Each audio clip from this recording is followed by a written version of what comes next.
La Secretaría de Educación y Cultura y la Asociación Estatal de Padres de Familia exhortaron a continuar y no bajar la guardia en la vigilancia de los planteles educativos durante el actual periodo vacacional.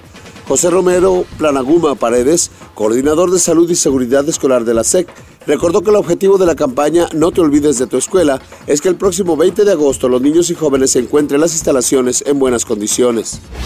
El gobernador Guillermo Padres destacó que las cifras que ubican a Sonora con un crecimiento económico de 7.6% en el primer trimestre del año, como lo establece el INEGI en su último reporte, se debe al gran dinamismo de empresarios y ciudadanos. Luego de que el INEGI diera a conocer las cifras de crecimiento económico del primer trimestre del año, en donde Sonora se ubica entre las más dinámicas del país, el gobernador del estado reconoció que este avance importante es atribuible al gran dinamismo e impulso de empresarios y ciudadanos interesados en que la entidad siga creciendo.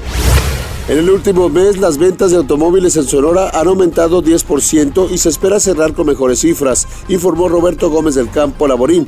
El presidente de la Asociación Mexicana de Distribuidores de Automóviles dijo que el primer semestre les fue bien y hay posibilidades de superarse.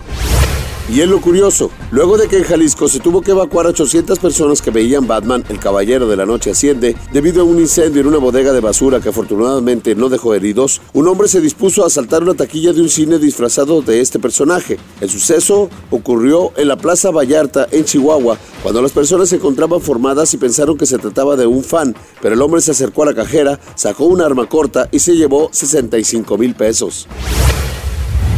Sucesos sonoraencadena.com. Ahora los sonorenses más y mejor informados.